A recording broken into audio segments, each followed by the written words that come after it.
Hello, CAP&GOWN scholars. This is Mr. Bradford with today's topic, polynomial operations.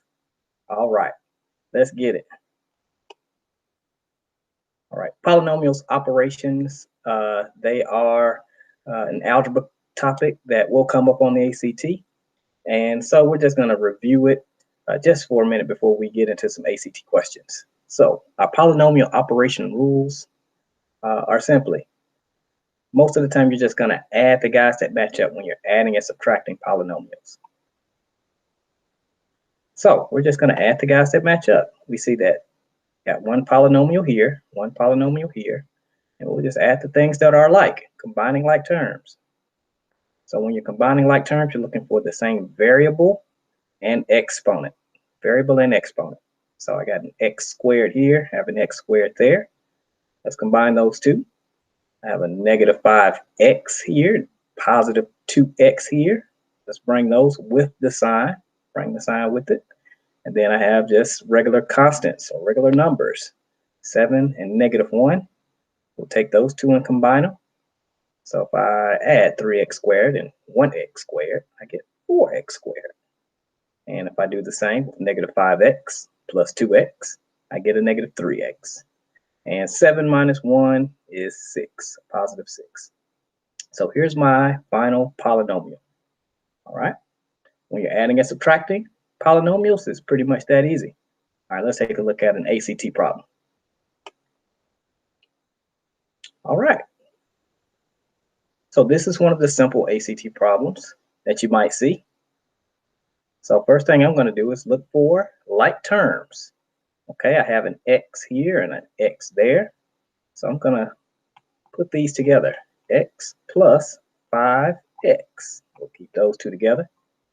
And then I have just some regular constants. All right, I got 3 and I have negative 7. Let's take those. Got a positive 3 and a negative 7. I have those, everything that's alike together. So let's add them. 6x and 3 minus 7 gives me a negative 4. All right.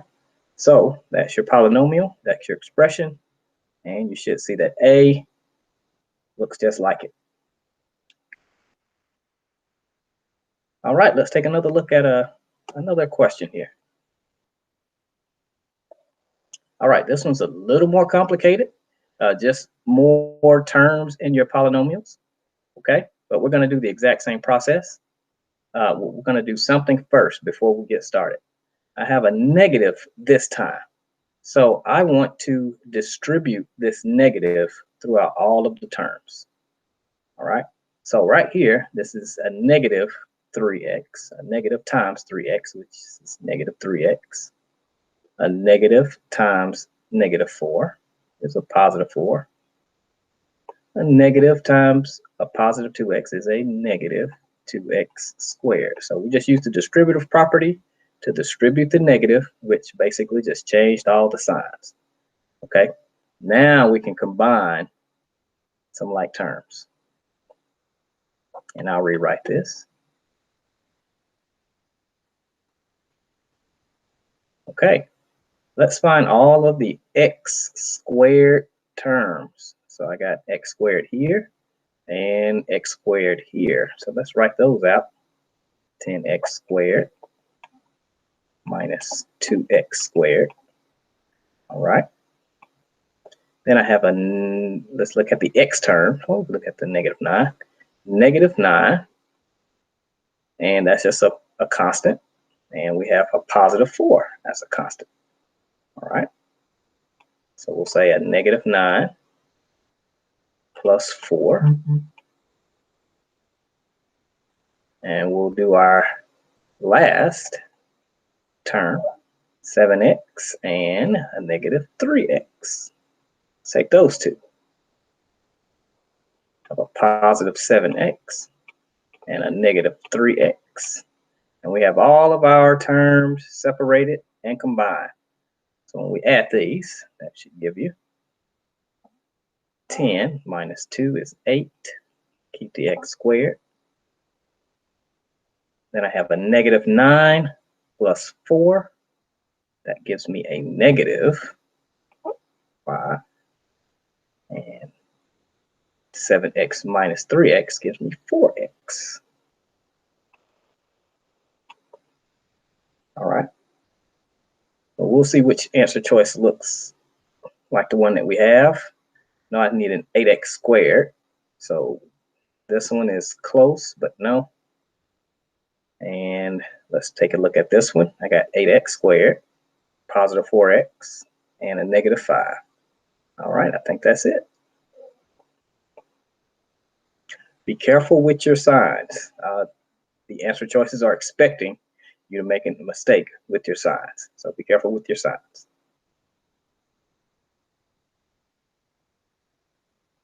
Let's take a look at another problem here.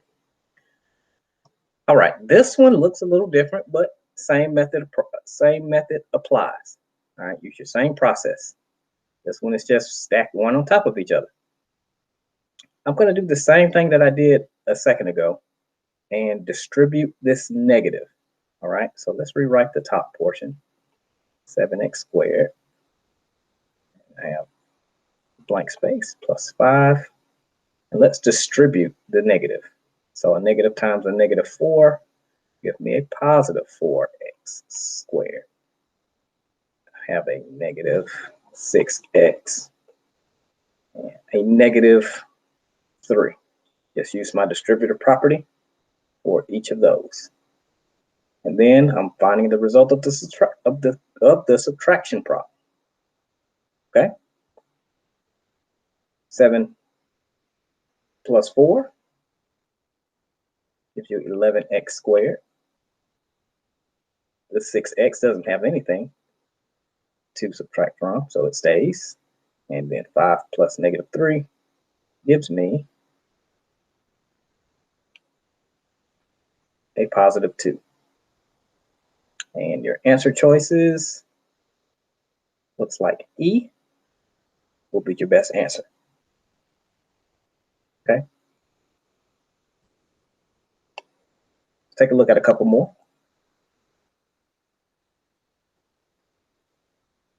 All right. This question is asking the expression 7 times x plus 3 minus 3 times 2x minus 2 is equivalent to what expression here? So let's distribute this and simplify it to see. All right. So the first thing I'm going to do is use my distributive property.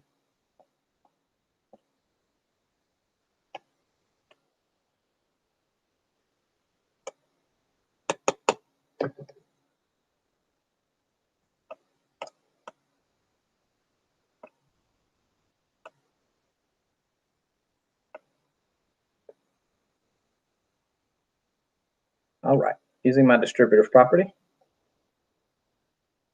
I'm going to multiply 7 times x, then 7 plus times 3. That will give me 7x plus 21. And then I'm going to distribute the negative 3 times 2x, which gives me negative 6x. Then negative 3 times negative 2, which gives me a positive 6. Now you can combine like terms, 7x and this negative 6x. If I combine those, I get a positive 1x. And my constants, 21 and 6, that should give me 27. And you should see that answer choice as E. Again, this was pretty quick and easy, not too complicated if you know your distributive property. All right, easy peasy, let's go.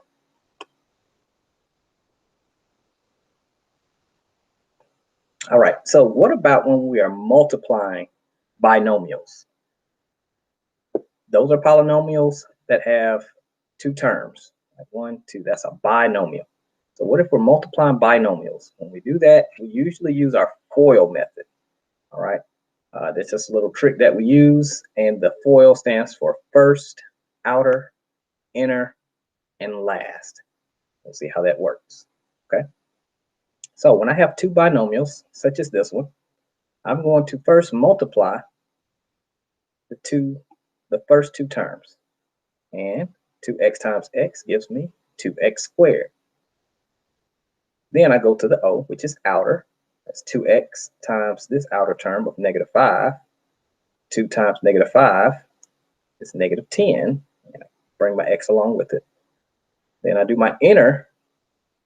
3 times x gives me positive 3x. And then I do the last terms. 3 times -5 gives me a -15. All right, we have just FOILed this. It's really just a distributive property, but we call it FOIL just to keep track of everything. Okay. Let's take a look at a couple of ACT problems that involve FOILing. All right. Well, I have b minus 2 squared. This doesn't look like a couple of binomials multiplied to each other, but let's rewrite this. That's b minus 2 squared is actually just b minus 2 times b minus 2. And I'm looking for what expression this will eventually look like. All right, so I can do my first terms. Do my first b times b, which is b squared. All right, then I do my outer terms.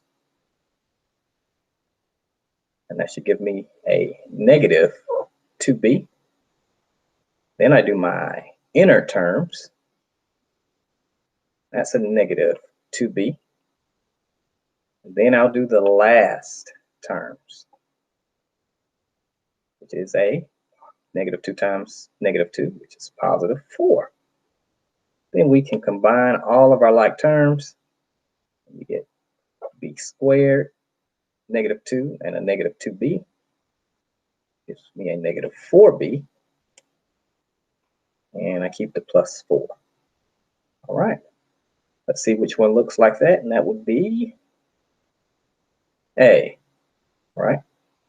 Equivalent answers. Now, if you want to save some time and you are multiplying something by itself, you're just squaring a term, well, here's a little trick that I like to use just to save a little bit of time. All right.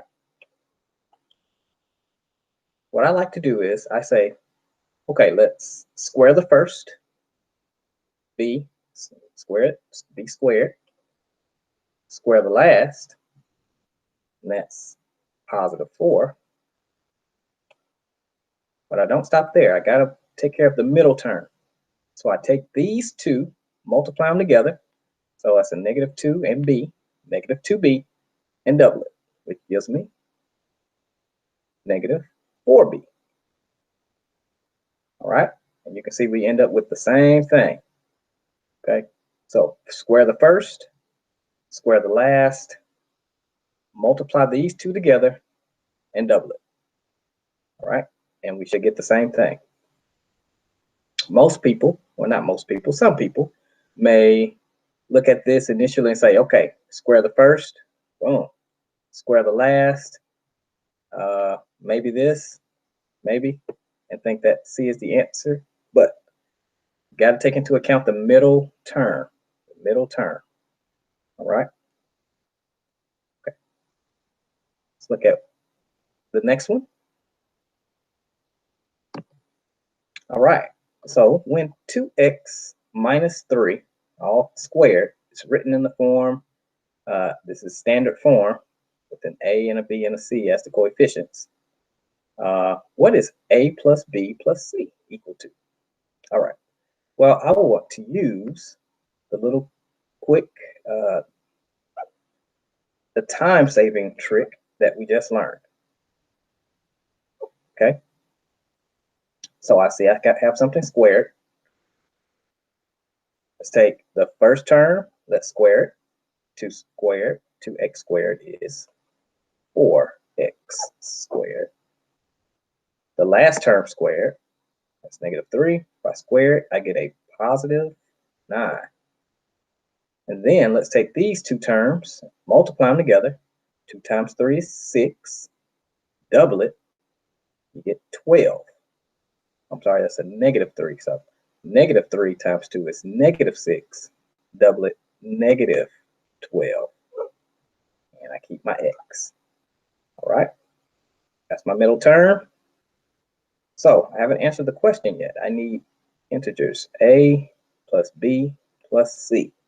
So that just tells me to say 4 minus 12 plus 9, which equals 8. 4 minus 12 gives me a -8 plus 9. That should give me positive 1. All right. So if you want to, you can write this out, or you can FOIL it out all the way, just in case you think you'll make a mistake. We'll do that really quickly. First terms, these two, that gives me 4x squared. Outer terms,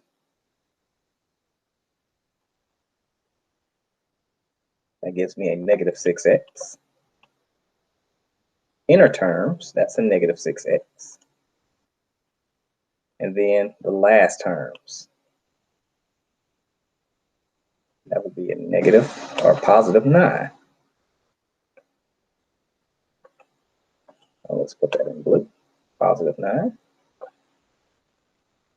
And then combine your like terms, 4x squared. -6 and -6 gives me a -12x plus 9. But you can see it works out both ways. All right. One more question.